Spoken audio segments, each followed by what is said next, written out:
बिस्मिल्लाहिर्रहमानिर्रहीम, अस्सलाम वालेकुम। अली सलमान जीटीवी के तमाम नाज़रीन को जी स्पोर्ट्स में खुश आमदेद कहता है, जहां पीर से लेकर जुमेरात तक रोजाना रात 11:05 पर हम इस महफिल को सजाते हैं आपके लिए और बात करते हैं उस दिन खेले जाने वाले मैचेस या उस दिन से जुड़ी स्पोर्ट्स की खबरों के बारे में। जैसा कि आपके इल्म में है कि पाकिस्तान और साउथ अफ्रीका की टीमों के दरमियान सीरीज का दूसरा test match Rawalpindi cricket stadium में खेला जा रहा है और इस टेस्ट मैच में तीसरे दिन का खेल अब अपने अख्तिताम को पहुंच चुका है और पाकिस्तान की टीम ने वही किया जिसके लिए वो हमेशा से मशहूर है कि मैच जो हाथ में आया हुआ था उस पर अपनी गिरफ्त को, अपनी ग्रिप को लूज कर दिया और 94 रन तक पहुंचते पहुंचते पाकिस्तान ने दूसरी इनिंग में 4 विकेटें गंवा दी और अब मजमूई तौर पे पाकिस्तान को महज 23 रन की बरतरी हासिल है। 6 विकेटें पाकिस्तान के पास अभी भी बाकी हैं। आज के मैच को डिस्कस करेंगे, साथ साथ पाकिस्तान क्रिकेट से जुड़े दीगर मामलात को भी डिस्कस करेंगे, लेकिन सबसे पहले प्रोग्राम का फॉर्मेट आज की टॉप स्टोरीज। टेस्ट में जनूबी अफ्रीका की गिरफ्त मजबूत, पाकिस्तान पर शिकस्त के बादल मंडलाने लगे। तीसरे रोज खेल के अख्ताम तक पाकिस्तान ने 4 विकेटों के नुकसान पर 94 रन बना लिए। कौमी टीम को जनूबी अफ्रीका के खिलाफ 23 रन की बढ़तरी हासिल। बाबर आजम 49 और मोहम्मद रिजवान 16 रन बनाकर क्रीज पर मौजूद। खैबर पख्तूनख्वा के आसिफ अफरीदी की क्रिकेट में धुआंधार एंट्री। 38 बरस की उम्र में दुनिया क्रिकेट का 52 साला रिकॉर्ड तोड़ दिया। पहली ही इनिंग्स में 6 विकेटें उड़े। टेस्ट डेब्यू पर 5 विकेटें हासिल करने वाले मोहम्मद तरीन खिलाड़ी बन गए। आईसीसी ने ताज़ा टेस्ट रैंकिंग जारी कर दी। Nauman Ali test bowling ranking में दूसरी पोजीशन पर पहुंच गए। बैटिंग रैंकिंग में मोहम्मद रिजवान 16वें और बाबर आजम 22वीं पोजीशन पर मौजूद। भारत की हठधर्मी बरकरार, अगर ट्रॉफी ना मिली तो ये मामला आईसीसी में उठाएंगे। बीसीसीआई के सेक्रेटरी देवजीत साइकिया ने एक मर्तबा फिर मोहसिन नकवी से ट्रॉफी लेने से इनकार कर दिया। मोदी सरकार की मुस्लिम दुश्मनी की झलक क्रिकेट में भी। भारतीय प्लेयर सरफराज खान अच्छी परफॉर्मेंस के बावजूद ए टीम से बाहर। 18वीं CNS amateur golf cup 2025 Islamabad में शुरू हो गया। पाकिस्तान फुटबॉल फेडरेशन का सऊदी फुटबॉल फेडरेशन के साथ मुआहदे के तहत कोच डेवलपमेंट, विमेन फुटबॉल और यूथ फुटबॉल पर काम किया जाएगा। और पाकिस्तान बेसबॉल फेडरेशन के सेक्रेटरी सैयद फखर शाह पर पाबंदी आयद। फखर शाह ने PSB की इजाजत के बगैर टीमों की बैरून मुल्क रवानगी में सहूलत फराहम की। पाकिस्तान स्पोर्ट्स बोर्ड ने पाबंदी का नोटिफिकेशन जारी कर दिया। जी नाज़रीन, आज की टॉप स्टोरीज। और आपने टॉप स्टोरीज में देखा कि आसिफ अफरीदी की जो है वो टेस्ट क्रिकेट में ज़बरदस्त एंट्री हुई है। उनकी एज को लेके बहुत लोग बात कर रहे थे, लेकिन जिस तरह से उन्होंने अपने डेब्यू पे जो है वो 5 विकेटें हासिल की, उन्होंने तकरीबन जो है वो 90+ ईयर्स यानी 93 ईयर्स पुराना रिकॉर्ड जो है वो ब्रेक कर दिया। इससे पहले 1933 के अंदर जो एक लेग स्पिनर थे जिनका इंग्लैंड से ताल्लुक था, उन्होंने ओवल के मुकाम पर वेस्ट इंडीज़ के खिलाफ चार्ल्स मैरियट उनका नाम था, दोनों इनिंग में उन्होंने 5 विकेटें हासिल की थी। 37 साल और 262 दिन आई थिंक उनकी उम्र थी, लेकिन 37 साल जो है वो कंफर्म है कि उनकी उस वक्त उम्र थी। और आसिफ अफरीदी ने जो है वो 38 साल की उम्र के अंदर जो है वो ये रिकॉर्ड जो है उनसे छीन लिया। 1933 के बाद इस रिकॉर्ड को जो है वो ब्रेक किया गया। आज के मैच को डिस्कस करने के लिए, साथ साथ पाकिस्तान क्रिकेट में जो म्यूजिकल चेयर का गेम जारी है उसके हवाले से बात करने के लिए मेरे साथ एक ऐसी शख्सियत मौजूद है जो ग्रास रूट क्रिकेट से जुड़े हैं, डोमेस्टिक क्रिकेट से जुड़े हैं और एक ऐसी टीम को उन्होंने मैनेजरशिप की कि जहाँ पे टीम को एक आज भी जिक्र होता है। कल भी हमारे साथ आमिर नज़ीर मौजूद थे, हम बात कर रहे थे कि उनकी जो टीम थी बहुत ही मजबूत टीम थी, एक से बढ़कर एक सितारा इनकी टीम में मौजूद था, लेकिन उसके बावजूद कभी कोई कंट्रोवर्सी सामने नहीं आई। कप्तानों के कप्तान और अपने डेब्यू पे जो है बड़ी ज़बरदस्त इनिंग खेलने वाले, फर्स्ट क्लास डेब्यू पे यूनुस खान को टेस्ट क्रिकेट में, इंटरनेशनल क्रिकेट में रूशनास कराने वाले मेरे साथ मौजूद हैं, हमारे बहुत ही अपने काबिल एहतराम और हमारे लिए इंतहाई लायक के सद एहतराम, बल्कि मैं कहूँगा तो गलत नहीं होगा, शुएब हबीब साहब हमारे साथ शो में मौजूद हैं। शो में खुश आमदीद कहते हैं। शुएब भाई अस्सलाम वालेकुम and welcome to the show. वालेकुम सलाम अली, आपको और देखने वाले सुनने वालों को मेरा बहुत बहुत सलाम। शुएब भाई के साथ गुफ्तगू का आगाज करेंगे, लेकिन सबसे पहले एक नजर डालेंगे जरा इस मैच की समरी पे कि जहां पे जो टेलेंडर्स ने साउथ अफ्रीका को स्ट्रेंथन किया और अब मैच से पाकिस्तान की जो बढ़तरी है वो 23 रन की रह गई है। पाकिस्तान ने 333 किए, जवाब में 404 रन कर दिए। जनाब साउथ अफ्रीका ने जो उनके लेफ्ट आर्म स्पिनर थे मुतसामी, उन्होंने जबरदस्त पहले 71 रन की पार्टनरशिप बनाई केशु महाराज के साथ और उसके बाद 98 रन की पार्टनरशिप रही उनकी राबता के साथ। 94 जो स्कोर था वो साउथ अफ्रीका का 404 तक पहुंचा दिया। पाकिस्तान के 94 में 4 आउट हैं, बाबर आजम 49 रन के साथ मौजूद हैं और उनका साथ निभा रहे हैं रिजवान। 23 रन की पाकिस्तान को बरतरी हासिल हो चुकी है। राबादा ने भी अभी जिस तरह मैं बात कर रहा था, राबादा ने 38 बॉलों पे अपनी निफ सेंचुरी को मुकम्मल किया और राबादा ने जो है वो साउथ अफ्रीका की जानिब से जो उनके वॉल्गर प्लेयर थे उनका रिकॉर्ड ब्रेक किया, क्योंकि 11वें नंबर की सबसे बड़ी इनिंग खेली थी साउथ अफ्रीका की जानिब से। लेकिन अगर मजमूई तौर पर बात करते हैं तो 11वें नंबर पर एस्टन एगर ने 98 रन की इनिंग खेली हुई है। लेकिन राबादा ने आज जो बैटिंग की है, जिस तरह से उन्होंने परफॉर्मेंस दी है, अपने कैरियर की पहली निफ सेंचुरी स्कोर की है उन्होंने, इस मैच को जो है वो साउथ अफ्रीका के करीब लाने में बड़ा इंपॉर्टेंट रोल प्ले किया। शेख भाई, सबसे पहले तो पाकिस्तान की वही जो एक रिवायत रही है, एक रीत रही है कि हाथ में आया मैच पाकिस्तान ने लूज किया। माजी गवाह है कि कभी हम स्टुअर्ट ब्रॉड से रन करवा देते हैं, कभी हमें, मुझे याद है एक दफ़ा राजर बीनी और मदन लाल पाकिस्तान के खिलाफ खड़े हो गए थे, एक दफ़ा मुझे याद है कि बैन हिल्फिन हाथ से हमने रन करवा दिए थे। स्टुअर्ट ब्रॉड का मैंने जिक्र किया। हमेशा हम टेल अंडर को जो है वो बैट्समैन बना के पेश कर देते हैं। आज भी हमने देखा कि राबादा ने ज़बरदस्त इनिंग खेल दी और उनके साथ जो मतलब उनके जो स्पिनर हैं उन्होंने भी एक ज़बरदस्त पार्टनरशिप लगा दी। देखिए अली, जैसे अभी आपने बोला ना कि एक हाथ में आया हुआ मैच हाथ से निकल गया। मैं एक YouTube चैनल पे था के साथ प्रोग्राम करता हूँ। मैं नहीं समझता कि ये मैच पाकिस्तान के हाथ में था। फर्स्ट डे से लेके पाकिस्तान के हाथ में ये मैच आज सिर्फ लंच टाइम पे आया था, जब पाकिस्तान ने 7 या 8 आउट कर लिए थे। अदरवाइज ये टोटल डोमिनेट साउथ अफ्रीका ही कर रही थी। साउथ अफ्रीका की बॉलिंग भी हमसे अच्छी है। हमारी तो गुड लक ये थी कि फर्स्ट डे साउथ अफ्रीका ने इतने कैच छोड़ दिए थे। अगर साउथ अफ्रीका इतना कैच नहीं छोड़ती तो हम, मेरे ख्याल में ये 330 रन भी नहीं कर पाते। तो हम ये मैच सिर्फ और सिर्फ कुछ घंटों के लिए हमारे हाथ में आया था। Otherwise upper hand south Africa का ही था। लेकिन अभी भी जो पोजीशन है, अब मैच स्टार्ट हुआ है। लेकिन आप नहीं समझते कि जब स्टब को, जोज़ई को आउट कर दिया था पाकिस्तान ने, उसके बाद मैच में पाकिस्तान की गिरफ्त मुस्तहकम हो गई थी। इस तरह मतुसामी की हम बात कर रहे हैं, उन्होंने 71 रन की पार्टनरशिप लगाई महाराज के साथ, राबादा के साथ उनकी 98 रन की पार्टनरशिप लगी। अगर ये विकेटें जल्दी पाकिस्तान को मिल जाती तो पाकिस्तान की बढ़तरी इस वक्त जो है वो 100 से ज़ायद रन की होती और ग्रिप पाकिस्तान की ज़्यादा अच्छी और मजबूत होती। अली, मैंने यही बात तो बोली है। हमारे हाथ में सिर्फ वही 1-1.5 घंटे का हमारे गिरफ्त में आया था। हमारी गिरफ्त इन्हीं पार्टनरशिप से तो हमारी गिरफ्त खत्म हुई। अच्छा, फिर आप पास उठा के देंगे तो हमारी सेकंड इनिंग तो अच्छे खेल ही नहीं रही। पिछले 5-6 टेस्ट सीरीज से ऐसा हुआ है। तो हमारे हाथ में, हमारी गिरफ्त में, मैं जो आप पॉइंट आउट करिए ना बात, वही बात मैं कह रहा हूँ कि वो सिर्फ 1-1.5 घंटे के लिए आया था, जिसमें हमने उनके ये 7 आउट कर लिए थे। उसके बाद हमारी गिरफ्त से निकल गया। अच्छा, अदरवाइज मैच तो सुबह स्टार्ट होगा। अभी भी जो हमारी विकेटें गिरी हैं, उनमें से मेरे ख्याल में थोड़ी सी जो इंपॉर्टेंट विकेट गिरी है वो गिरी है उसकी, क्या नाम है आपके, सऊद शकील की। अदरवाइज इनके सेकंड इनिंग के सबके रिकॉर्ड उठा के देख लें, सेकंड इनिंग में यही परफॉर्म होती है, यही परफॉर्म करते हैं।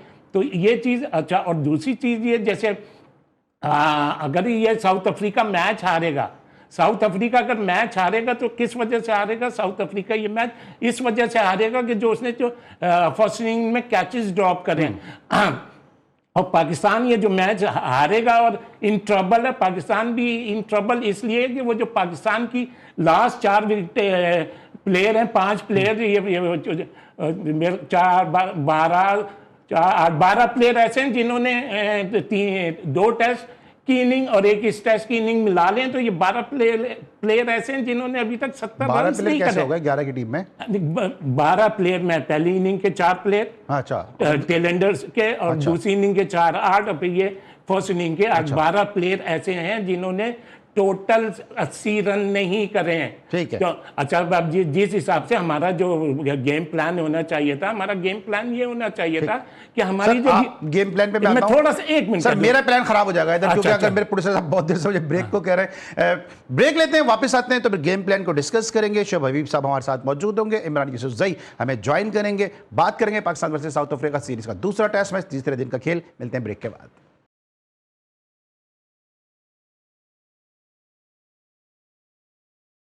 Welcome back after the break. और ब्रेक पर जाने से पहले हम शोएब हबीब साहब से डिस्कस कर रहे थे पाकिस्तान टीम की परफॉर्मेंस को, south Africa versus Pakistan series का दूसरा टेस्ट मैच, तीसरे दिन का खेल। इस वक्त हमें ज्वाइन किया है पेशावर से हमारे नुमाइंदा खुसूसी, जिनकी स्पोर्ट्स के पे भी बड़ी गहरी निगाह है, पॉलिटिकल करंट अफेयर के हवाले से भी अक्सर आप उनको हमारे मुख्तलिफ शोज़ में, न्यूज़ में देखते रहते हैं। इमरान यूसुफजई ने हमें ज्वाइन किया, शो में खुशामदीद कहते हैं। अस्सलाम वालेकुम इमरान, कैसे हैं आप? जी अस्सलाम वालेकुम अली भाई, मैं ठीक ठाक हूँ, आप खैरियत से हैं? अल्हम्दुलिल्लाह। मेरे साथ मौजूद हैं शोएब हबीब साहब, पाकिस्तान की डोमेस्टिक क्रिकेट का एक बहुत बड़ा नाम। इनसे भी हम गुफ्तगू कर रहे हैं, लेकिन साथ साथ आपसे भी जानेंगे कि इस टेस्ट मैच को आपने भी यकीनी तौर पर देखा होगा, किस तरह एनालाइज करेंगे इस टेस्ट मैच को कि अब इस टेस्ट मैच का क्या रुख होता आपको नजर आ रहा है कि जहां पाकिस्तान की सिर्फ 94 पे 4 विकेटें गिर चुकी हैं? अली भाई, इस टेस्ट में यानी पिंडी वाले टेस्ट में और साथ ही साथ इससे पहले जो लाहौर में हुआ टेस्ट, उन दोनों के हवाले से मेरा ये ख्याल है कि हमारी बैटिंग लाइन एक बार फिर बड़े बुरे तरीके से एक्सपोज हुई है। उसकी वजह यह है कि इस टेस्ट मैच में पिंडी में भी और लाहौर में भी और पिंडी में भी ये दोनों फ्लैट विकेटें थी। पिंडी की तो खैर विकेट के बारे में कहा जाता है कि इस विकेट के ऊपर बॉलिंग करना और सड़क के ऊपर बॉलिंग करना एक बराबर है, इतनी फ्लैट पिच है। पीएसएल में हमें याद है 230 प्लस जो है वो जल्मी ने बनाया था और उसको मुल्तान सुल्तान ने उसी मैच में चेज भी कर दिया था। तो उस पिच के ऊपर पाकिस्तान की बैटिंग और इतनी स्लो बैटिंग, और फिर मैं हैरान इस बात पे हूँ आज जो साउथ अफ्रीका ने बैटिंग की है कल और आज, उसमें आप देखें कि उनके जो ट्रेनर थे और इवन जो रबादा और मत्सुसामे, उन्होंने जो परफॉर्मेंस दिखाई है, मैं तो उसके ऊपर जबरदस्त उनको खराज तहसीन पेश करता हूँ। आखिर में वैसे चिपक गए थे 9 विकेट के ऊपर, उन्होंने जो 98 रन बनाए हैं आखिरी विकेट पे, तो वो चीज हमारे बैट्समैनों को भी जरा कुछ सीखने की जरूरत है। आप पहले टेस्ट को देखें, हमारी पहली इनिंग में जो आखिरी 4 विकेट थी वो सिर्फ 16 रन के ऊपर गिरी। दूसरी इनिंग में हमारी आखिरी 5 विकेट 17 रन पे गिरी, और इस मैच में भी देखें आपकी आखिरी 4 विकेट में सिर्फ 17 रन के ऊपर गिरी है। तो ये मैं इस बात पर हैरान हूँ कि जो वो शुरू में जो हमारे बैट्समैन बिल्डअप करते हैं, एक इनिंग को लेकर चलते हैं, ये बाद में आने वालों को क्या ऐसी जल्दी पड़ जाती है कि उन्होंने वापस हर सूरत और फौरी तौर पर पवेलियन जाना होता है। देखिए, टेस्ट मैच बड़ा सब्र तहम्मुल वाला खेल है, ये T20 का फॉर्मेट नहीं है, ये वनडे का फॉर्मेट नहीं है। आपको इतनी हल्ला गुल्ला मचाने की जरूरत नहीं होती है, आपको विकेट के ऊपर रुकना है। लेकिन सर, हम तो T20 में भी 113 पे 2 आउट होते हैं, 148 पे पूरी टीम आउट हो जाती है। हम तो वहां भी इसी तरह खेल रहे होते हैं। जी जी, बिल्कुल ऐसा ही है अली भाई, इसमें कोई शक नहीं है। हमें एक तो फॉर्मेट से ज्यादा जो है ना, हमें अपनी बैटिंग के ऊपर, मैं समझता हूँ कि इन 2 टेस्ट मैचों में हमें अपनी बैटिंग लाइन के ऊपर तवज्जो देने की जरूरत थी। पहले मैच में भी हम जीत तो गए हैं और अच्छी मार्जिन से जीते हैं, लेकिन उसके बावजूद अगर उसमें आप देखें तो उसमें आपके बॉलर का ज्यादा कमाल है। ठीक है, जरा मैं शोएब भाई से भी ले लेता हूं। शोएब भाई भी आपने ब्रेक पर जाने से पहले कहा कि एक विकेट जो गिरे सऊद शकील की गिरी। अब इस तरह इमरान यूसुफ जई साहब बात कर रहे हैं कि रबादा रन कर सकता है, उनका जो दूसरा स्पिनर है केशव महाराज ने के साथ अच्छी पार्टनरशिप रही, मसरूर नामी जो इनका जो स्पिनर है वो जब परफॉर्मेंस कर सकता है, तो हमारे अब्दुल्ला शफीक का 10 मैच खेलते हैं, 1-2 इनिंग में परफॉर्म करते हैं, मामूला के इतने ही मैच खेलते हैं, 1-2 इनिंग में परफॉर्म करते हैं। शान मसूद उन पर इतना प्रेशर है कि कैप्टन है, 1 आध इनिंग में परफॉर्म करते हैं, ये कब फिर बैट्समैन के तौर पे परफॉर्मेंस देना शुरू करेंगे? देखिए, अभी जो मैं गेम प्लान की बात कर रहा था, अभी मेरे दूसरे साथी ने भी क्या बोला कि हमारी 12 विकेटों ने 60 रन भी नहीं करे, तो हमारे गेम प्लान में तो ये होना चाहिए था। हम अभी ये देखें, इतने शॉर्ट टाइम में, तो इतने बड़े मैच में और इतने आपने किस चीज़ को अपनी डिस्टर्ब करा? आपने अपने मेन स्पिनरों को डिस्टर्ब करके एक को डेब्यू करा दिया 38 ईयर्स ओल्ड वाले को। और भाई, जब आपने उसको डेब्यू कराना था तो फिर आपको इसको नहीं खिलाना चाहिए था, नुमान अली को, क्योंकि आप देखें ना वो प्रेशर में आ गया। फिर देखें, एक चीज़ जो सबसे इम्पॉर्टेंट है और जो सोचने वाली है, हम तो खुद अपने आप को कहते हैं ना कि अपने पैरों पे खुद कुल्हाड़ी। आसिफ के खेलने से नुमान पे प्रेशर कैसे आया? कैसे? आसिफ भी लेफ्ट आर्म स्पिनर है, वो भी कौन, नुमान अली भी लेफ्ट आर्म स्पिनर है। अब मेरी बात थोड़ा सा इस पे मुझे बोलने का टाइम दे दिएगा। देखें, दूल्हा के लिए कि स्टेज सजाया जाता है, ये जो स्टेज सजा, ये स्टेज ही स्पिनरों के लिए सजा हुआ है।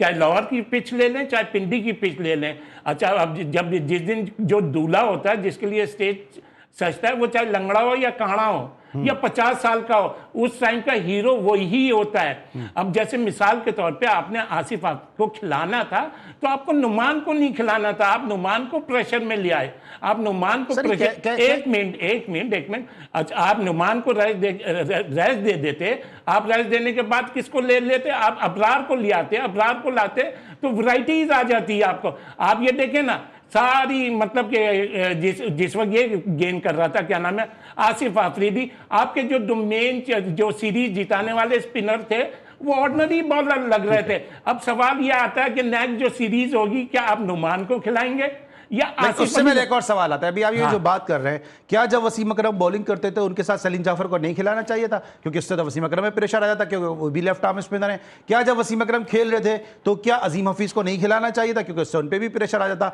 जब कोई राइट आर्म बॉलिंग कर रहा होता था, क्या दूसरा राइट आर्म नहीं खिलाना चाहिए था? सर ये तो कुछ लॉजिक समझ में नहीं आई जो आप आपकी बता रहे समझ हैं। में नहीं आई तो मैं आपको थोड़ी समझा दूं। तो मैं किसको समझा रहे हैं फिर आप? मेरे सामने बैठा, मुझे समझ नहीं आ रही, तो वहां घर बैठे लोगों को क्या समझ में आएगी? यार एक मतलब आप कह रहे हैं एक सेकंड मैं आपको जवाब सवाल तो सुने ना। नहीं सवाल नहीं, सवाल पे सवाल नहीं सर, ऐसा नहीं होगा। सवाल पहले मेरा जवाब नहीं, मैं पहले सवाल करूंगा, आपने वसीम का और उसका नहीं सर, पहले मेरा सवाल, क्या क्रिकेट में एक जैसे सिमिलर फैशन के दो बॉलर कभी एक साथ नहीं खेले?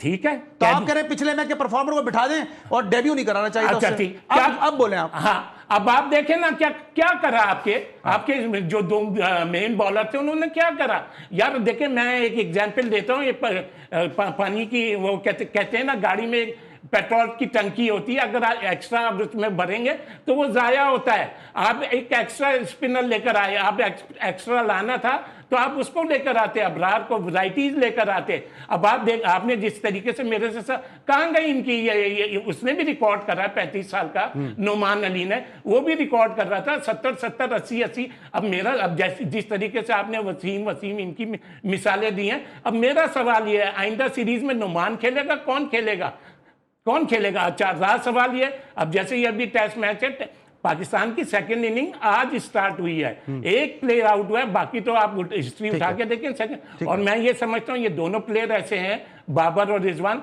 ये लंबी इनिंग्स खेलेंगे और इन्होंने खेली भी है। और मैं समझता हूँ अगर ये खड़े हो गए तो पाकिस्तान फिर इस बॉलरों पे मैच आएगा। पाकिस्तान के हाथ में सिर्फ अभी तक जो टेस्ट मैच था सिर्फ 1.5 या 2 घंटे के लिए आया था, अदरवाइज पाकिस्तान के उसमें नहीं आया। चले जी, शुएब भाई की बात है। इमरान, आप इससे मुत्तफिक हैं कि आसिफ अफरीदी को इस मैच में नहीं खिलाना चाहिए था, या फिर नोमान को नहीं खिलाना चाहिए था, अबरार को खिला देना चाहिए था?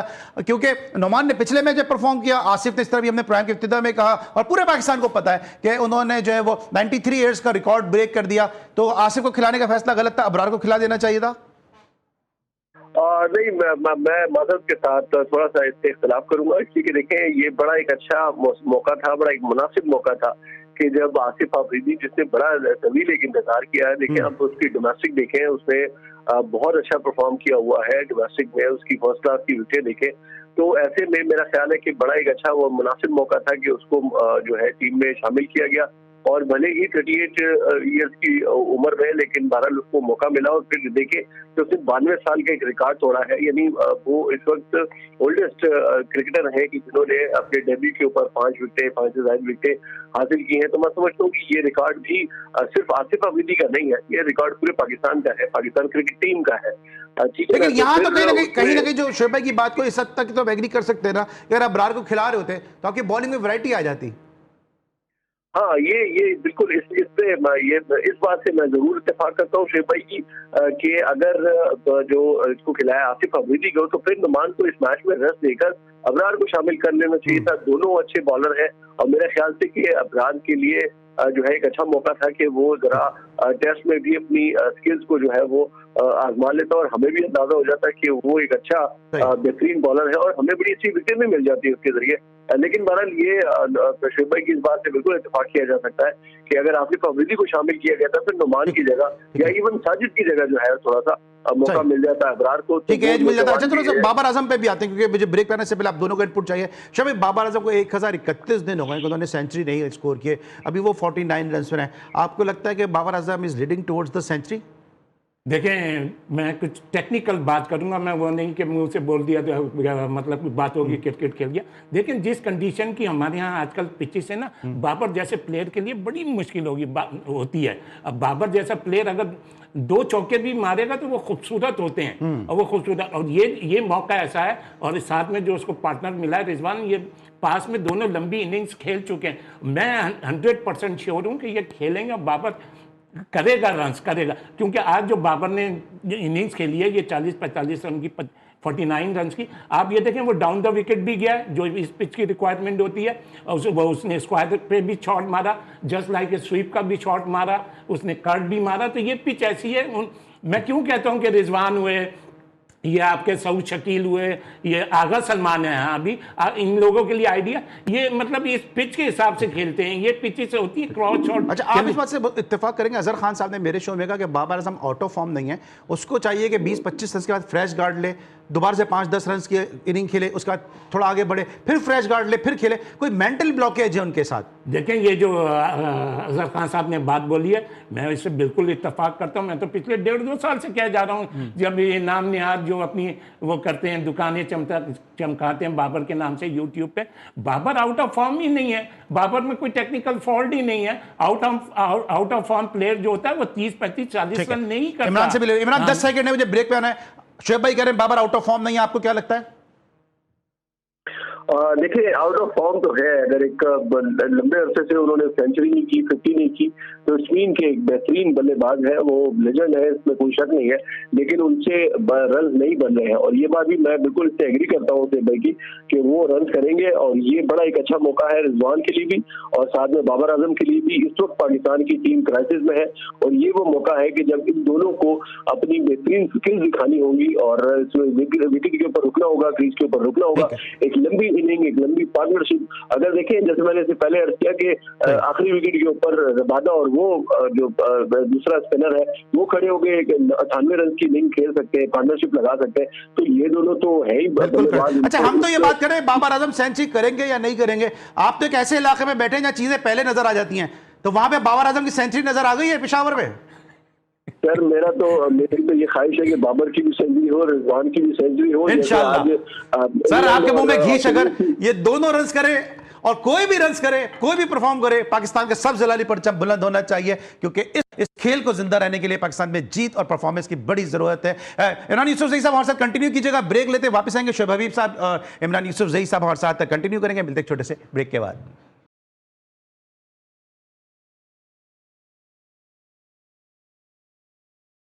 Welcome back after the break. अब हम बात करेंगे थोड़ा क्रिकेट की पॉलिटिक्स के हवाले से, जिस पर इंडिया जो है क्रिकेट में, स्पोर्ट्स में सियासत को लेकर आ गया है। इमरान यूसुफजई चूंकि करंट अफेयर और पॉलिटिकल शोज में भी अपना इनपुट देते हैं, अपनी राय देते हैं, जरा इनसे ही आगाज करते हैं सेगमेंट का। इमरान, ये जो इंडिया कर रहा है इस वक्त क्रिकेट में, स्पोर्ट्स में सियासत को लेकर आ रहा है, और अभी मोहसिन नकवी साहब ने बड़ी फराख दिली के साथ फिर कहा कि ट्रॉफी चाहिए, एक तकरीब रखते हैं आपके एजाज में, आप अच्छा खेलें, उसकी पजीराई करते हैं, आए तकरीब में अपने कप्तान को लाएं, अपने सेक्रेटरी को लाएं, अपने सरकर्दा बीसीसीआई के अफसरान को लाएं और ट्रॉफी ले जाएं। उसको भी जो है वो पॉलिटिसाइज किया जा रहा है, इसको भी नेगेटिव किया जा रहा है।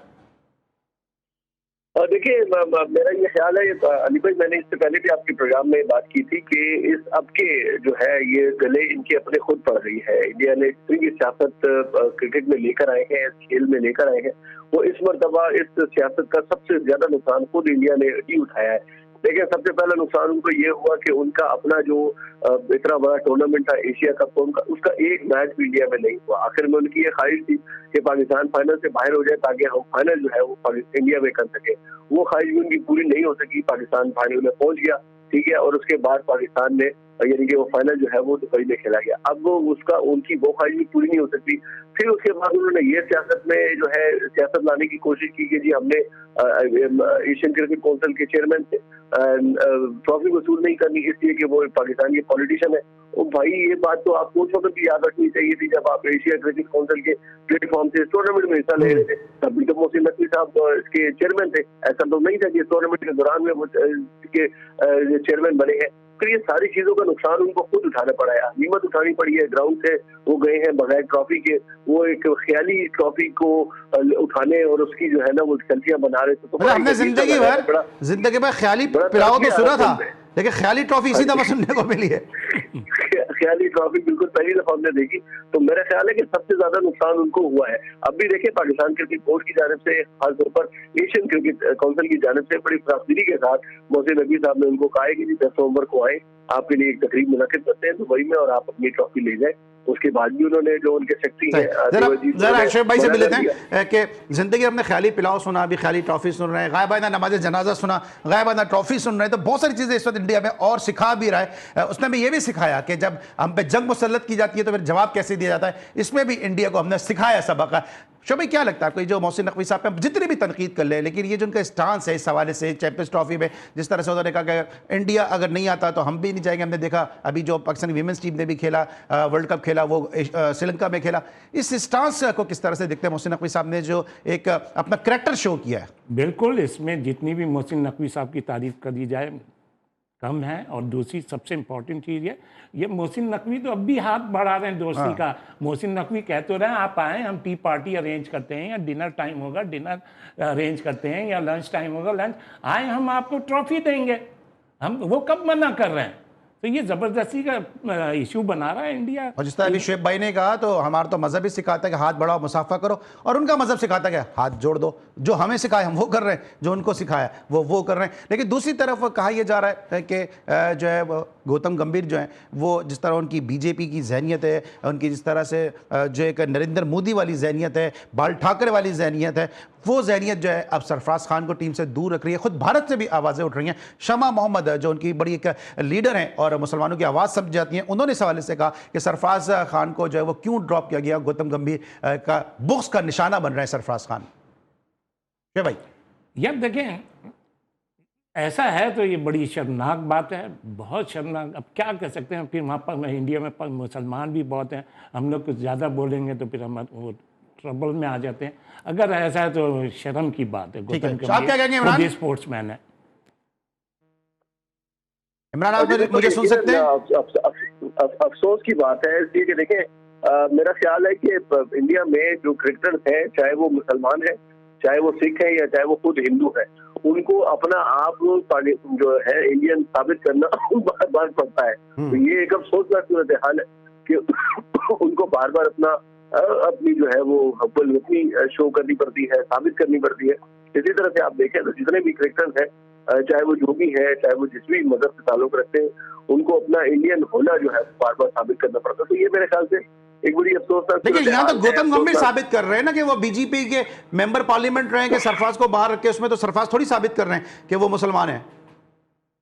जी, मैंने यही कहा ना, देखिए आप इरफान पठान को देख लें, आप गौतम गंभीर को देख लें, आप हरभजन सिंह को देख लें, इन सबको बार बार ये साबित करना पड़ता है कि वो इंडियन है। हालांकि वो इंडियन है, इसमें हमें कोई शक नहीं है, उनको खुद शक है, उनके अपने लोगों को शक है, बीजेपी के जो माइंडसेट है उनको शक है। तो इसी शकूकों से बाद में जो है वो अपने खिलाड़ियों को, अपने क्रिकेट को, अपनी खेल को जो है वो तबाह कर रहे हैं, और साथ में साथ दूसरों को भी नुकसान पहुंचा रहे हैं। अब वही असर जो है आप देखेंगे इंडिया की जबान दूसरे क्रिकेट जो टीमें हैं और जो दूसरे क्रिकेटर्स हैं वो भी बोल रहे हैं। तो यकीनन ये ज्यादा अफसोसनाक हाल है। बिल्कुल सही है। और अभी आपने इतने सारे लोगों का, इनको देख लें, उनको देख लें, और एक पाकिस्तानियों ने फुटबॉल भी किक मार के वहां भेजी हुई है, अदनान समी खान, उनको भी तो देख लें। वो भी ऐसे स्टेटमेंट दे रहे होते हैं। जी जी, वो जाहिर है अली भाई, उनको वहाँ रहना है, और वो तो हमारे वहाँ पर बड़े जो है तगड़े किस्म के सिपाही है, तो उनको वहाँ पर रहना है। शायद इंडिया वालों को ये बात मालूम नहीं है। नहीं मालूम तो मैं बता देता हूँ कि अदनान समी के जो फादर थे, वो जो थे अरशद समी खान साहब, वो पाकिस्तान एयरफोर्स के बड़े ज़बरदस्त पायलट थे, और इंडिया की एक बेस पे जब अटैक हुआ तो उनका कारनामा सुनहरी हरूफ में यहाँ पे कराची में जो पीएफ म्यूजियम है उसमें उनका कारनामा सुनहरी हरूफ में लिखा है। तो ये इंडिया वालों को पता चलना चाहिए कि अदनान समी खान जितनी भी बातों को खुश करने के लिए कर रहे हैं, खून उनके अंदर एक जुर्रतमंद, एक गयूर पाकिस्तानी का ही है। जी Imran.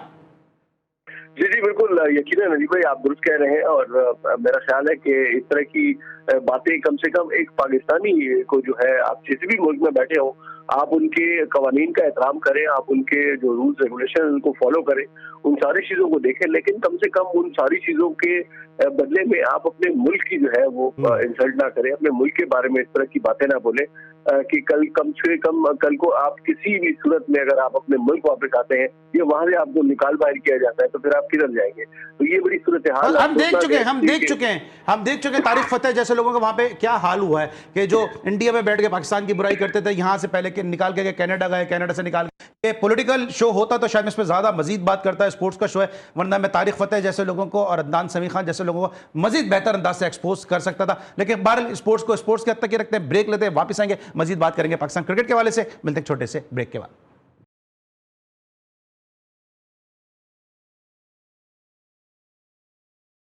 Welcome back after the break. हम डिस्कस कर रहे हैं Pakistan versus South Africa test match को। सर, अब नतीजा क्या नजर आ रहा है आपको कि क्या किस रुख पे जाएगा टेस्ट मैच? शेख भाई। यार देखें, मैं तो बहुत होपफुल हूँ और बड़ा अच्छा मैच होगा। जिस हिसाब से अभी लग रहा है ना कि पाकिस्तान जैसे बड़े इजीली हार जाएगा या पाकिस्तान टेस्ट मैच जीत सकता है। ये दोनों प्लेयरों की बैट्समैनों की हमारी क्वालिटी है, इन्होंने बड़ी इनिंग्स खेली हुई है। इवन के आगा सलमान है, आगा सलमान के लिए आइडियल। हाँ, ये जो हमारे टैलेंटर्स हैं और नए वनडे के कप्तान बने, इन्हें जिम्मेदारी लेनी चाहिए। वो गैर जिम्मेदारी जीत सकता है। अब मैच अच्छा होगा, जीत भी सकता है। इमरान, आपको क्या लगता है इस टेस्ट मैच से क्या नतीजा आएगा? देखिए अली भाई, अगर की बात करें तो जो कि इस वक्त सूरत हाल है, सिर्फ दो ही आपके पास बल्लेबाज है, बाबर आजम और रिजवान। अगर ये खड़े होते हैं, एक लंबी इनिंग खेलते हैं, लंबी पार्टनरशिप लगाते हैं, तो शायद इम्कान ये है कि पाकिस्तान इस टेस्ट मैच में इनके बाद सलमान आगा है, सलमा आगा नहीं है। जी, सलमान आगा ही है, बिल्कुल है। और मेरी ख्वाहिश है कि सलमान अली आगा, आप कह रहे दो बैट्समैन है, तो वो भी तो प्योर बैट्समैन है ना। तो सर बैट्समैन तो है, लेकिन मसला ये है कि उनकी शॉट सिलेक्शन जो है ना, वो बाजू का रहती होती है कि उनके आउट होने पे भी बहुत ज्यादा अच्छा, ठीक है, चलें इसको वाइंड अप करते हैं। जरा बात कर लेते हैं, क्योंकि आपका केपी से ही ताल्लुक है और कप्तानी का ताज एक केपी के प्लेयर से उठा के दूसरे केपी के प्लेयर के सर पे रख दिया गया। डिसीजन को किस तरह देख रहे हैं कि अभी राशिद लतीफ ने भी तनकीद की है, आमिर ने भी तनकीद की है कि रिजवान को इस मौके पे कैप्टनसी से नहीं हटाना चाहिए था और शाहीन शाह अफरीदी को अगर कप्तान बनाना भी चाहिए था तो T20 में बनाते। इस तरह उन्होंने लॉर्ड कलंदर के लिए परफॉर्म किया है। जी बिल्कुल, ये फैसला जो है वो थोड़ा सा जो क्रिकेट एक्सपर्ट्स हैं या क्रिकेट के जो कुछ समझ बूझ रखने वाले लोग हैं, उनके लिए भी काफी ज्यादा हैरत अंगेज रहा। इसलिए कि बुनियादी तौर पर यही सोचा जा रहा था कि शायद अगर शाहीन अफरीदी को ये कप्तानी का ताज मिलेगा तो वो T20 के लिए मिलेगा। इसलिए कि पिछले साल भी उन्होंने बाकायदा तौर पर T20 की जो सीरीज थी न्यूजीलैंड के खिलाफ जनवरी में, उसकी जो है वो कप्तानी की थी, जो कि 4-1 से हम हारे थे। लेकिन मैं हैरान इस बात पर हूँ कि ऑस्ट्रेलिया को इतने तवील अरसे के बाद उनके होम ग्राउंड पे सीरीज हराना और फिर साउथ अफ्रीका को सीरीज हराना, उस कप्तान को उठाकर जो है आपने साइड पे कर दिया है। तो मुझे ये समझ इस फैसले की कम से कम बिल्कुल भी नहीं आई है। क्या क्राइटेरिया था इस फैसले का और क्या सोच कर ये फैसला किया गया है? या तो फिर ये है कि शायद रिजवान को और शाहीन दोनों को ही खड़ी लाइन लगा के किसी तीसरे के लिए राह हमवार की जा रही है। वो तीसरा कौन हो सकता है? आपको भी पता है, शायद शेख भाई को भी पता हो। ठीक है, जरा शेख भाई से, शेख भाई आप तो बहुत रिजवान के हवाले से बात करते हैं, इस फैसले को किस तरह देखते हैं? क्योंकि जिस तरह मैंने पहले भी कहा, इमरान भी बात कर रहे हैं कि राशिद लतीफ और आबिर ने भी इस पर तनकीद की है। देखिए, हमारे यहाँ जो हाकिमुल वक्त है ना, जिसको बादशाह सलामत कहा जाता है, बादशाहत है, इनको अवाम जिसको पसंद करते हैं, ये उनको नहीं पसंद करते। अब आप देखें ना, जो हाकिम वक्त है, आकिब जावेद एंड पार्टी, उन्हें ये पसंद नहीं है। अच्छा, अब रहा सवाल ये, अगर आपने रिजवान को हटाना था तो आए प्रेस कॉन्फ्रेंस करें और बताएं कि हमने इस वजह से हराया। अभी जैसे ये बात बोली, भाई ऑस्ट्रेलिया को 27 साल बाद ऑस्ट्रेलिया में पाकिस्तान सीरीज जीता, साउथ अफ्रीका में वाइट वॉश करा। आज तक साउथ अफ्रीका वाइट वॉश नहीं हुई साउथ अफ्रीका में। अच्छा, फिर आप कहते हैं कि कौन सी चैंपियंस ट्रॉफी में आपने उसको टीम क्या दी थी? रिजवान को आपने टीम क्या दी थी? आपने पूरी कंप्लीट टीम नहीं दी थी, वो नहीं, आपने स्पिनर्स पूरे नहीं दिए थे। तो आप इस बेस पे, अच्छा फिर आपने बाबर या रिजवान को क्या क्या T20 से हटाया कि इनके स्ट्राइक रेट अच्छा नहीं है। अब सबके स्ट्राइक रेट आ गए, तो अब भी अच्छे हैं या नहीं? तो यार आप किसको कप्तान बना रहे हैं? मैं तो कहता हूँ शाहीन अफरीदी को T20 में भी किस बात का कप्तान बनाना चाहिए। ठीक है, उसको अगर वहाँ हटाया था न्यूजीलैंड के बाद 5-1 हार कर आया था। इंटरनेशनल क्रिकेट और ये जो PSL वगैरह क्लब क्रिकेट है, इसमें ज़मीन आसमान का फ़र्क है। अगर आप क्लब क्रिकेट से कंपेयर करते हैं तो 2 दफ़ा रिजवान ने भी जीती हुई है, 2 दफ़ा रिजवान ने फाइनल भी खेला हुआ है। तो कोई शायद अच्छा, और आप ये देख लें गैर जिम्मेदार प्लेयर को, अभी ये जो पाकिस्तान आज इस पोजीशन में इस टेस्ट मैच में भी क्या है, वो क्या खेल रहा है? कोई जिम्मेदारी से खेला है उसने? कोई उसको T20 का भी नहीं होना चाहिए। पिछले मैच में उसने मैच बनाया, आपको मैच जितवाया, किस चीज में स्पिन ट्रैक पे शाहिन शाफरी ने आउट करके कौन सा यार देखें, हर आदमी की सोच तो तनकीद बराए तनकीद हो गई। नहीं कोई तनकीद, मेरे को भी फिर बोलने देगा। आप मेरे प्रोग्राम उठा के देख ले, मैंने तो बोला था, मैंने बोला था कि यार इससे गेन करानी चाहिए, यहाँ रिवर्स होगी। उस वक्त के भी जो यूट्यूबर थे, क्रिकेटर थे, उनका जवाब ये आया था कि यार ये कौन बेवकूफ कह रहा है कि यहाँ रिवर्स होगी। मैंने तो वहां बोला था कि शाहीन को, मैंने तो अभी शाहीन के मुतालिक क्या कहा जाता है, 4 ओवर की क्रिकेट में यार वर्कलोड है, उसको रेस्ट दो। आप कहां लेके जा रहे हैं? आप लेके अच्छा इस टेस्ट में इसी इनिंग्स में आ जाओ, बैट कप्तानी है जो इनकी टेल रन्स कर गई है ना। मैं टेक्निकल बात करूंगा, आपको नया गेंद लेने की जरूरत क्या थी? आपको नया गेंद लिया तो तभी तो रन्स बने स्पिनरों को।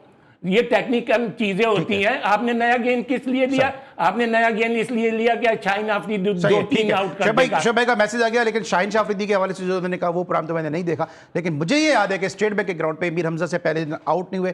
ये कह के गए थे कि अगले दिन तुम आउट करोगे क्योंकि कंडीशन तुम्हें और पिच तुम्हें सूट कर रही है, और अगले दिन मीर हमजा ने फिर आउट किया। इसका मैं जरूर विटनेस हूं कि इनकी प्रेडिक्शन इस हद तक सही होती है। सर ये इमरान ये भी बात कर रहे हैं कि आकिब जावेद को रिजवान पसंद नहीं है। ये रिजवान है या देवदास है कि मां को भी पसंद नहीं है और पारो को भी पसंद नहीं? हर आदमी निकाले जा रहा है इनको। ये सही बात है, अफसोसनाक बात है कि मतलब एक अच्छा कप्तान, एक अच्छा सुलझा हुआ विकेट कीपर, एक अच्छा बैट्समैन जो अगर किसी को जाती हैसियत में पसंद नहीं है तो उसका तो कोई इलाज नहीं है। और सबसे बड़ी बात यह है कि जब आपको किसी से बग़ज़ हो जाता है तो फिर उसका तो कोई इलाज ही नहीं है। आप उस बग़ज़ में फिर जो दिल चाहे कर सकते हैं। अब मुझे नहीं लगता कि हमें किसी मुखालिफ टीम की या किसी मुखालिफ मुल्क की जरूरत है कि जो हमारी क्रिकेट को आगे तबाह करे। हमने जिन लोगों को जिम्मेदारियां दी हुई है, मेरे ख्याल से वो ये काम बड़े एहसन तरीके से कर रहे हैं। और आप देखें, आपकी T20 की रैंकिंग आप चेक करें, आप अपनी वनडे की रैंकिंग चेक करें, आप अपनी टेस्ट की रैंकिंग चेक करें। पिछला 2023 से 25 तक की वर्ल्ड टेस्ट चैंपियनशिप की जो साइकिल थी उसमें आपने एंड में जो हाकी क्लोज किया है। तो आप मुझे बताएं कि ये जो सूरत हाल है इसमें तो आपको किसी और दुश्मन की जरूरत नहीं है।